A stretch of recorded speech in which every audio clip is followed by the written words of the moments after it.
Assalamualaikum warahmatullahi wabarakatuh. Shalom, Om Swastiastu, Namo Buddhaya, salam kebajikan. Rabi pun. Kepada yang terhormat, Bu Retno selaku dosen pengampu mata kuliah analisis laporan keuangan, serta teman-teman sekalian yang berbahagia. Pada kesempatan kali ini, kami dari kelompok 1 akan mempresentasikan hasil kerja kami terkait Project Based Learning pada industri IT. Sebelumnya kami akan memperkenalkan anggota dari kelompok kami, di antaranya, next, Deka Sintiani dengan NPM terakhir 048. Kemudian ada Yesi Anggraini dengan NPM terakhir 049, Dwi Nadia Puspita NPM terakhir 050, Putri Anggraini NPM terakhir 055, dan Meriska Dwi Hartia NPM terakhir 089. Oke, jadi beberapa perusahaan di industri IT adalah PT Multipolar Teknologi Tbk, PT Kresna Graha Investama Tbk, PT Indo Internet Tbk, PT Anabatik Technologies Tbk, dan PT Nusa Persada Tbk. Kemudian pada kesempatan ini kami memilih PT Multipolar Teknologi Tbk karena menurut kami kinerja keuangan daripada PT ini cukup bagus. Profil daripada perusahaan PT Multipolar Teknologi Tbk sendiri bermula dari munculnya tren manufaktur komputer dan retail pada tahun 1970-an. PT Multipolar Tbk atau MLPL sebagai induk usaha yang didirikan pada 4 Desember 1975 industri keuangan sebagai distributor eksklusif mesin Motorola. Secara resmi, perusahaan Multipolar Teknologi Start Indonesia pada 28 Desember 2001 berdasarkan Akta Pendirian Perseroan Terbatas nomor 37. Oke, kita langsung saja masuk ke pembahasan Project Based Learning kali ini, yakni terkait analisis rasio keuangan. Profitabilitas. Yang pertama ada gross profit margin. Dari perhitungan yang tertera pada gambar, dapat dihitung rata-rata industri untuk gross profit margin perusahaan yang bergerak di bidang industri IT, yaitu sebesar 16,55%. Artinya, standar minimal yang harus dicapai perusahaan untuk mengukur efisiensi perusahaan dalam mengelola biaya produksi atau biaya penjualannya adalah sebesar 16,55%. Dari rata-rata ini, ternyata terdapat satu perusahaan yang memiliki gross profit margin rata-rata perusahaan di atas rata-rata, yakni PT Indo Internet Tbk sebesar 41,22%. Hal ini mengindikasikan bahwa perusahaan ini memiliki pengelolaan biaya produksi yang lebih baik di antara perusahaan lain yang bergerak pada industri yang sama. Oke, selanjutnya, terdapat rasio net profit margin. Perlu diketahui bahwasanya semakin tinggi net profit margin, maka semakin efektif perusahaan dalam mengelola biaya dan menghasilkan laba bersih yang lebih tinggi dari pendapatan. Dari perhitungan pada tabel di atas, didapatkan bahwa rata-rata industri untuk profit margin perusahaan di industri IT sebesar 7,62%. Sehingga dapat ditentukan bahwa PT Multipolar Tbk dan PT Indo Internet Tbk yang memiliki rasio di atas rata-rata industri, sehingga kedua perusahaan tersebut dinilai lebih efektif dalam mengelola biaya dan menghasilkan keuntungan dibanding perusahaan lain yang bergerak di industri yang sama. Oke, masih terdapat rasio selanjutnya yang akan disampaikan oleh rekan saya. Baik, rasio selanjutnya ada ROA. Berdasarkan hasil analisis kami, maka didapatkan ROA industri selama 5 tahun terakhir sebesar 6,15%, yang berarti perusahaan yang berada di bawah rata industri tersebut mengindikasikan nilai yang kurang baik. Semakin tinggi ROA, perusahaan mengindikasikan nilai yang positif. Dari perhitungan di atas, terdapat 2 dari 5 perusahaan yang bergerak di industri yang sama memiliki nilai ROA di atas rata-rata, yaitu ada PT Indo Internet Tbk dan PT Multipolar Teknologi Tbk.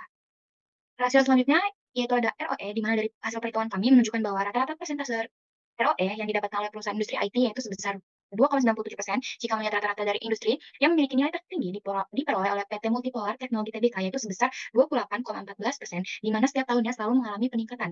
Yang artinya perusahaan sudah mampu dalam mengelola modal untuk mendapatkan laba bersih karena memiliki nilai ROE di atas rata-rata industri. Semakin besar ROE, maka mencerminkan perusahaan itu dalam mencerminkan kemampuan perusahaan dalam menghasilkan keuntungan yang tinggi bagi para pemegang saham. Selanjutnya akan dijelaskan oleh rekan saya.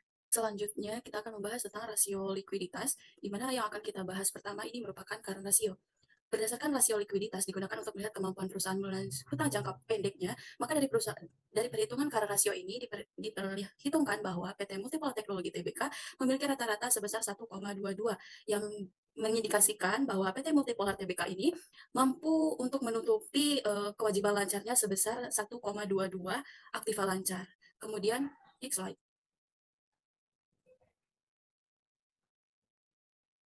Kemudian quick ratio.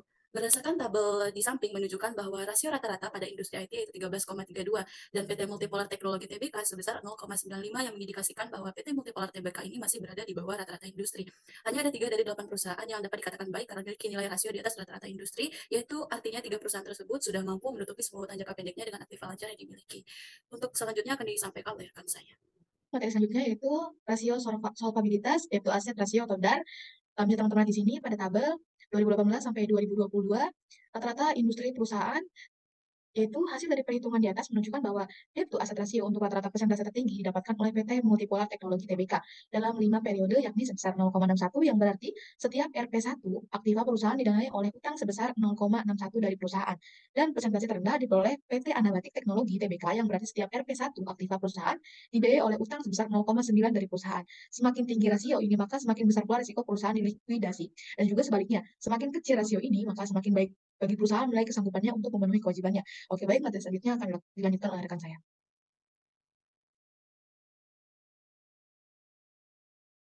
Baik, selanjutnya yaitu debt to equity ratio atau DER. Berdasarkan tabel di atas, nilai rata-rata debt pada perusahaan industri IT sebesar 4,68. Nilai rata-rata persentase yang baik pada perusahaan sektor IT didapatkan oleh PT Indo Internet, yaitu sebesar 0,42 dalam 5 tahun. Semakin rendah rasio akan menunjukkan kinerja yang baik, sebab dana yang disediakan kreditur tidak lebih besar dari dana yang disediakan oleh pemegang saham, dan sebaliknya. Semakin tinggi rasio ini akan menunjukkan kinerja yang buruk, sebab dana yang disediakan oleh kreditur lebih besar dari dana yang disediakan oleh pemegang saham. Kemampuan liabilitas untuk membiayai ekuitas perusahaan dikatakan baik apabila nilainya di bawah 1. Next.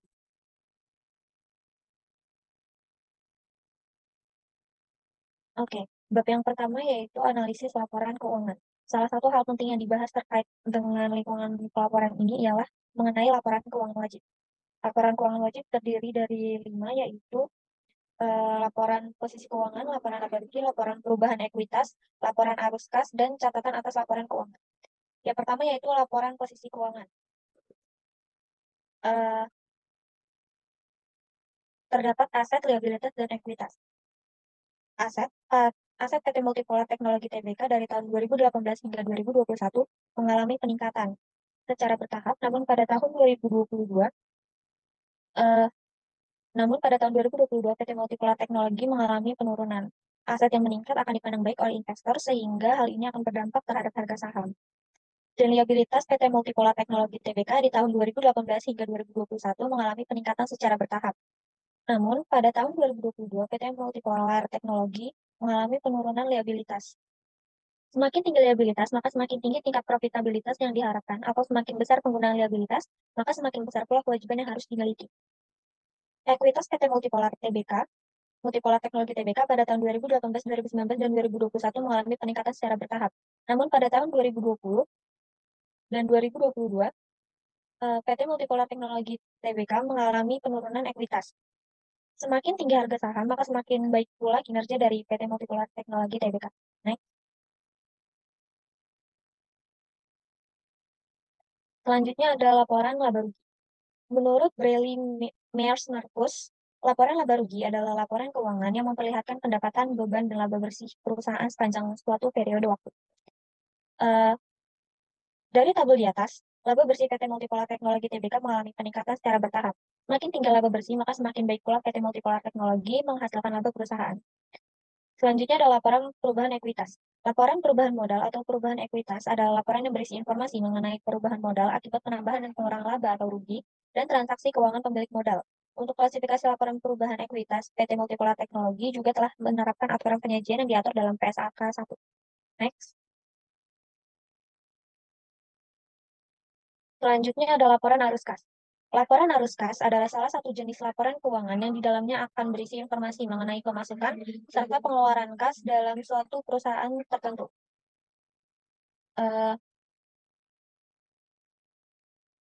Dari tabel di atas, kas dan setara kas pada akhir tahun PT Multipolar Teknologi dari tahun 2018 hingga 2022 mengalami penurunan dan peningkatan secara berkala. Semakin tinggi tingkat perputaran kas, berarti semakin efisien tingkat penggunaan kasnya, dan juga sebaliknya, semakin rendah tingkat perputarannya, maka semakin tidak efisien penggunaan kasnya. Materi selanjutnya akan disampaikan oleh rekan saya.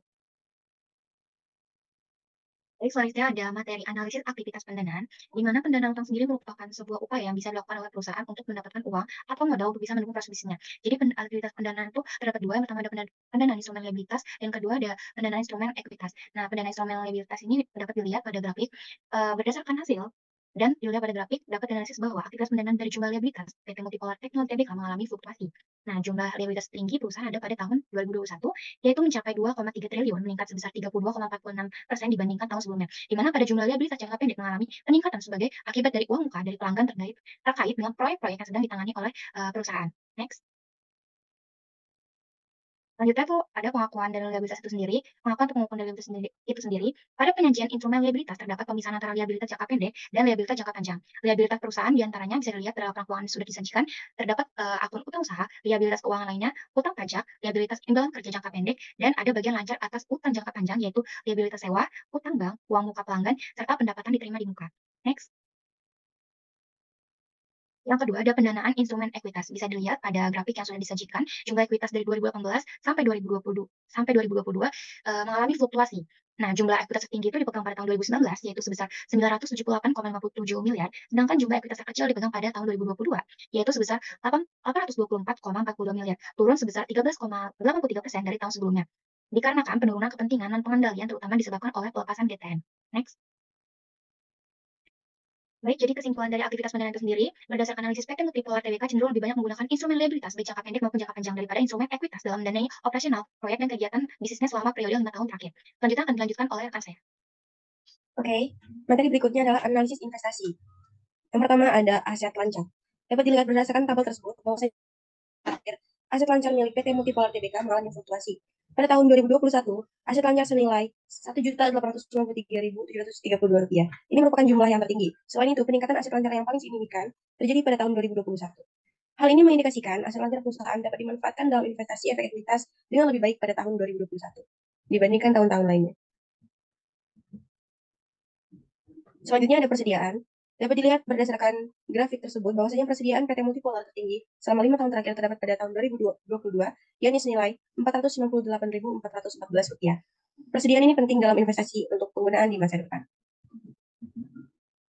Selanjutnya, aset jangka panjang. Terkait aset jangka panjang, menganalisis adanya kapitalisasi, alokasi, dan penurunan nilai yang terjadi dalam periode laporan keuangan. Pertama, kita akan membahas kapitalisasi terlebih dahulu. Kapitalisasi tidak dilaporkan secara terbuka dalam laporan keuangan PT Multipolar Tbk 5 tahun terakhir. Tidak terdapat kapitalisasi biaya pinjaman, namun terdapat kapitalisasi pasar pada investasi langsung asing dan domestik di setiap tahunnya. Selanjutnya, alokasi biaya. Entitas menyebutkan bahwasanya pembalikan rugi penurunan nilai diakui dalam laporan laba rugi dan PKL konsolidasian. Dan yang terakhir adalah penurunan nilai. Dalam catatan atas laporan keuangan, entitas menyebutkan bahwasanya manajemen berpendapat tidak ada indikasi penurunan nilai pada aset tetap dan aset keuangan yang tidak lancar lainnya yang disajikan dalam laporan posisi keuangan di rentang 5 tahun terakhir. Selanjutnya, terdapat aset tetap. Klasifikasi aset tetap milik PT Multipolar Tbk adalah bangunan, renovasi bangunan, peralatan kantor, alat-alat transportasi, dan peralatan untuk disewakan. Perlu diketahui bahwasanya penyusutan aset tetap dan properti investasi biaya perolehan aset tetap dan properti investasi dari PT Multipolar Tbk menyebutkan bahwasanya aset disusunkan dengan menggunakan metode garis lurus berdasarkan taksiran masa manfaat ekonomisnya. Oke, selanjutnya ada aktiva tak berwujud. Pada tahun 2018, entitas melaporkan terkait goodwill, yaitu adanya kombinasi bisnis yang dicatat secara metode akuisisi. Goodwill yang diperoleh dalam suatu kombinasi bisnis diukur pada biaya perolehan, yang merupakan selisih lebih antara nilai gabungan dari imbalan yang dialihkan, jumlah setiap kepentingan dan pengendali, dan nilai wajar kepentingan ekuitas yang telah dimiliki pengakuisisi dalam pihak yang diakuisisi atas jumlah neto teridentifikasi dari aset yang diperoleh dan liabilitas yang diambil alih. Setelah pengakuan awal, goodwill yang diperoleh dalam suatu kombinasi bisnis diukur pada harga perolehan dikurangi akumulasi rugi penurunan nilai. Kemudian kita beralih kepada bab analisis investasi antar perusahaan. Yang pertama ada efek investasi. Pada laporan keuangan tahun 2019 hingga 2022, milik PT Multipolar Tbk tidak dilaporkan secara terbuka terkait informasi investasi yang dimiliki hingga jatuh tempo.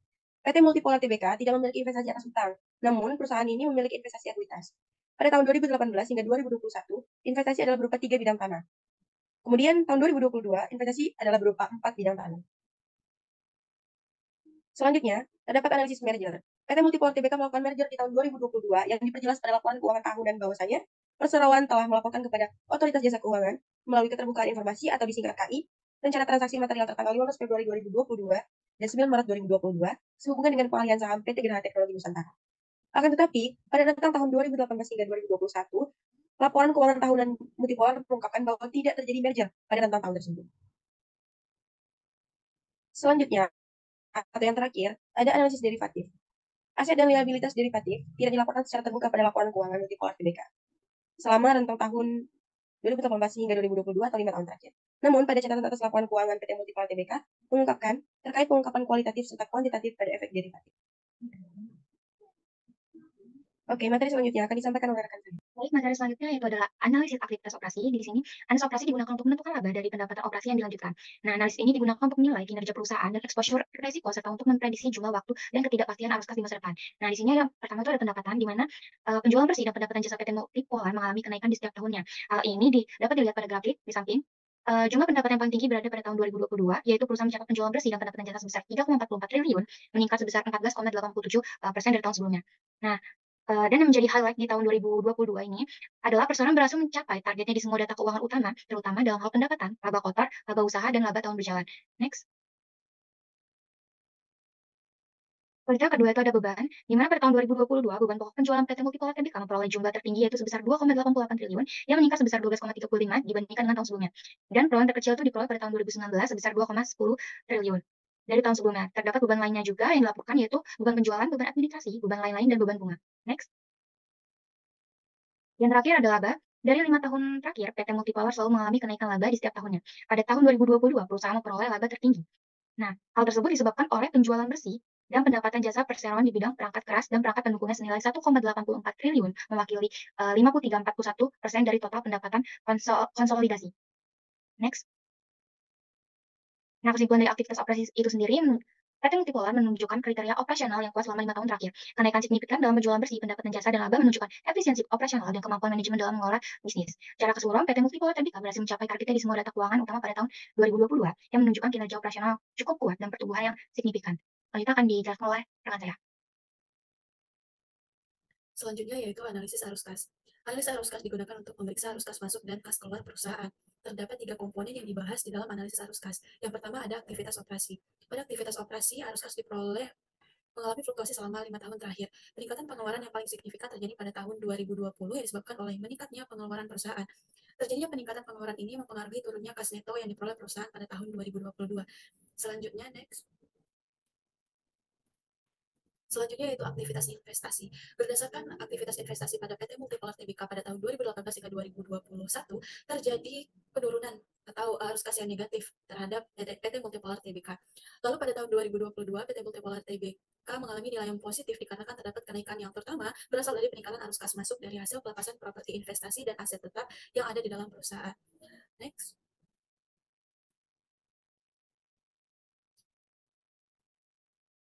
Selanjutnya, aktivitas pendanaan. Berdasarkan arus kas dari aktivitas pendanaan pada tahun 2018 hingga tahun 2022, PT Multipolar Tbk selalu bernilai negatif, di mana arus kas masuk yang diperoleh lebih kecil dari arus kas yang keluar. Hal ini terutama disebabkan oleh peningkatan pembayaran pinjaman dan pembayaran dividen kas oleh perusahaan. Sehingga berdasarkan analisis arus kas, perusahaan PT Multipolar Tbk memiliki nilai yang negatif.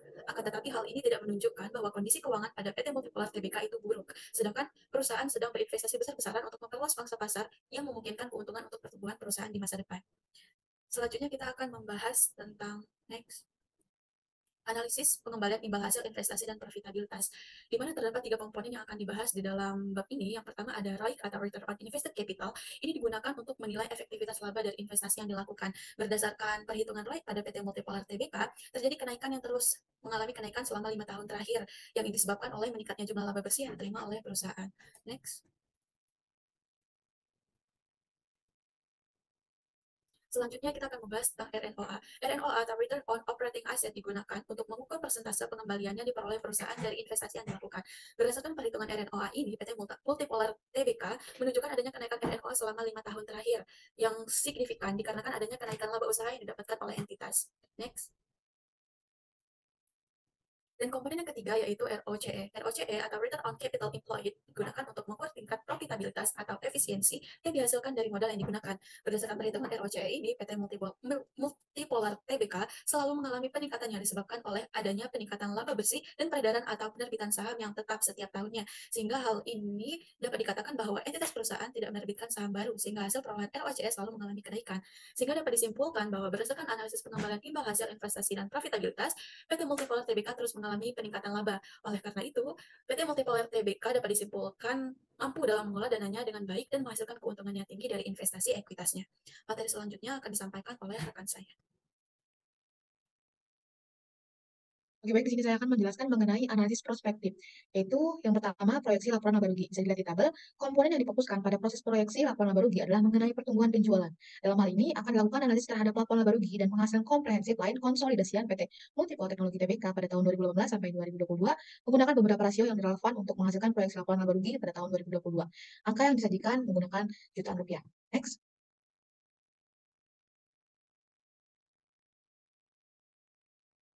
Oke, bisa dilihat dari grafiknya teman-teman. Penjualan pada tahun 2018 sampai 2022 mengalami fluktuasi, di mana penjualan yang paling signifikan naik terjadi pada tahun 2022, kemudian penjualan yang paling menurun terjadi di tahun 2018, kemudian pada margin laba bruto menaik signifikan selama 5 tahun terakhir, di mana mengalami peningkatan yang baik dari tahun ke tahun.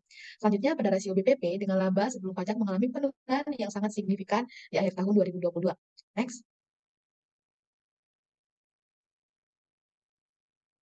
Oke, selanjutnya yaitu proyeksi laporan posisi keuangan. Dari besaran presentasi rasio didapatkan proyeksi laporan posisi keuangan dari mulai 2018 sebesar 474.983, kemudian hingga akhir 2022 sebesar 73.209,71, kemudian pada persediaan pada 2018 sebesar 240.273,5, hingga pada tahun 2022 hingga 2022 sebesar 567.453,38. Next.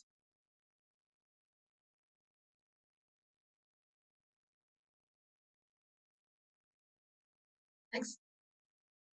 Kemudian, proyeksi laporan arus kas. Yang pertama, arus kas aktivitas operasi. Kas bersih yang diperoleh dari aktivitas operasi mengalami fluktuasi sebesar Rp 15,083 miliar dari Rp 127,022 menjadi Rp 111,93 miliar. Selama 5 tahun terakhir terjadi kenaikan penerimaan dan pembelian sebesar pada tahun 2022 3.301,329 miliar. Kemudian, arus kas aktivitas pendanaan, yaitu kas bersih yang digunakan untuk aktivitas pendanaan, naik dari 212,772, kemudian menjadi 498,486 miliar. Kemudian, arus kas aktivitas operasi, arus kas akhir dari aktivitas investasi, Rp 331,622, kas yang digunakan untuk aktivitas investasi mengalami kenaikan sebesar 193,193 miliar dari 138,429 miliar menjadi 331,622 miliar selama 5 tahun terakhir. Kenaikan terutama berasal dari kenaikan penambahan aset tak berwujud. Kemudian, arus kas aktivitas investasi, arus kas akhir dari aktivitas investasi sebesar Rp 331,622, kas yang digunakan untuk aktivitas investasi mengalami kenaikan sebesar 193,193 miliar dari 138,429 miliar menjadi Rp 331,622 miliar. Next.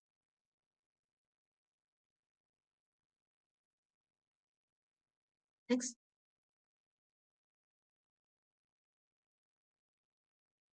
Oke, bab selanjutnya yaitu analisis kredit.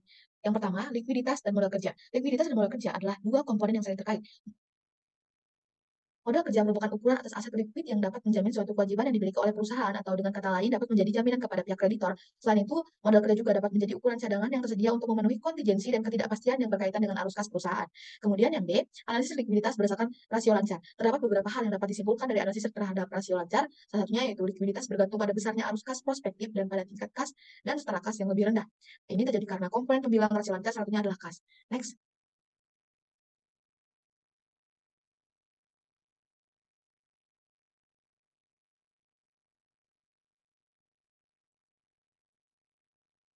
Oke, selanjutnya yaitu analisis likuiditas berdasarkan aktivitas operasi, yaitu ukuran likuiditas piutang usaha. Rasio perputaran piutang yang baik adalah rasio di mana terus terdapat peningkatan perputaran piutang dari tahun ke tahun. Berdasarkan analisis tersebut, terlihat bahwa PT Multipol Tbk mengalami kenaikan pada tahun 2018 sampai 2020, kemudian mengalami penurunan pada tahun 2021, dan mengalami kenaikan kembali pada tahun 2022. Yang artinya PT Multipol Teknologi Tbk sudah cukup baik dalam perputaran piutangnya, dan dapat mengatasi penurunan pada tahun 2021 sebesar 0,42 menjadi 0,53 pada tahun 2022. Selain itu, semakin tinggi perputaran piutang, maka menunjukkan bahwa semakin tinggi modal kerja yang dibutuhkan perusahaan, tingkat perputaran piutang merupakan indikator dari umur piutang.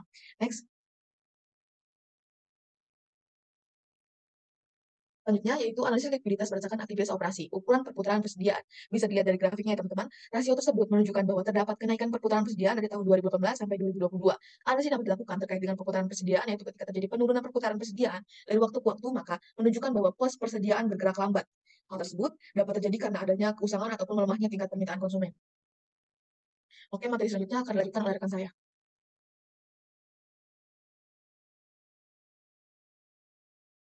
Oke, materi selanjutnya yaitu analisis dan penilaian ekuitas. Yang pertama ada daya tahan laba. Salah satu aktivitas analisis ekuitas adalah menyusun laba dan komponen laba sehingga dapat memisahkan elemen yang stabil, normal, dan terus-menerus dengan elemen acak, tidak tentu, tidak biasa, dan tidak berulang. Daya tahan laba ini memiliki 3, yaitu yang pertama ada penyusunan ulang dan penyesuaian laba. Penyusunan ulang juga bermanfaat untuk mengidentifikasi unsur laba saat ini yang seharusnya telah tercakup dalam hasil operasi pada satu atau beberapa periode sebelumnya. Yang kedua, ada informasi mengenai daya tahan laba. Evaluasi kinerja operasional untuk menyusun dan menyesuaikan laba memerlukan data yang relevan dan dapat dipercaya. Yang ketiga, ada faktor penentu daya tahan laba. Penilaian potensi daya tahan laba melibatkan faktor-faktor seperti manajemen laba, keragaman, tren, dan intensif, baik dalam konteks siklus usaha maupun dalam jangka panjang. Next. Selanjutnya ada penilaian ekuitas berbasis laba. Penilaian ekuitas bergantung pada metode analisis seperti rasio likuiditas, rasio profitabilitas, rasio gearing, serta hasil laba rugi perusahaan. Dengan menggunakan pendekatan ini, penilaian ekuitas dapat dilakukan secara lebih komprehensif. Yang pertama ada rasio likuiditas. Rasio likuiditas keseluruhan PT Multipolar Teknologi periode 2018 hingga 2022 menunjukkan kategori yang sesuai karena tingkat rasio sudah mencapai 1. Yang kedua ada rasio profitabilitas. Pada tahun 2018 hingga 2022 terlihat bahwa Multipolar Teknologi mengalami peningkatan rasio profitabilitas secara bertahap dari tahun ke tahunnya, yang artinya PT Multipolar cukup baik dan stabil untuk menggunakan asetnya dan meningkatkan keuntungannya serta mampu meningkatkan stabilitas profitabilitas atau laba perusahaan dengan lebih baik. Yang ketiga ada rasio gearing. Pada tahun 2018 hingga 2022 terlihat bahwa PT Multipolar mengalami peningkatan rasio gearing secara bertahap dari tahun ke tahunnya. Semakin tinggi rasio gearing, maka semakin tinggi ketakalan waktu informasi keuangan. Yang keempat ada laba rugi perusahaan. Setelah melakukan restrukturisasi laba sebelum masuk perusahaan, dapat disimpulkan bahwa perusahaan telah mengalami keuntungan berkala selama periode 2018 hingga 2022. Hal ini terlihat dari informasi dalam laporan keuangan yang menunjukkan bahwa biaya operasional penerbangan yang menurun dari tahun ke tahun mengakibatkan keuntungan pada tahun berjalan. Next.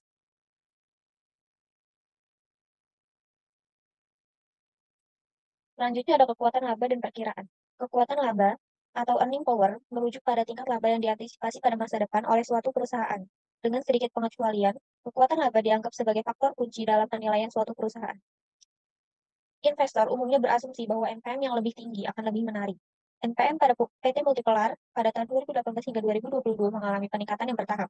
NPM semakin tinggi, maka laba perusahaan semakin besar, dan juga semakin efisien pula operasionalnya, yang sebagai antisipasi melonjaknya bahan baku, biaya operasional seperti kenaikan gaji pegawai. Jika NPM perusahaan lebih tinggi, maka ketika hal-hal tersebut terjadi, laba bersih perusahaan tidak turun secara signifikan. Next.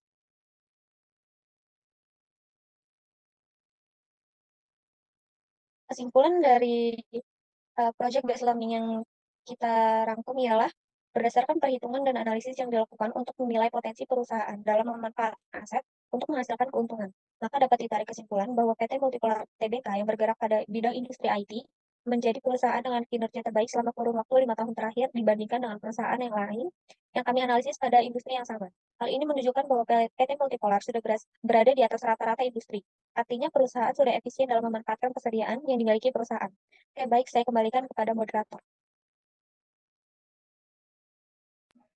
Baiklah, sekian presentasi dari kelompok 1 terkait Project Based Learning pada PT Multipolar Tbk. Ke sungai pergi memancing. Kami ucapkan thank you for watching. Kami akhiri, wabillahi taufiq wal hidayah. Wassalamualaikum warahmatullahi wabarakatuh.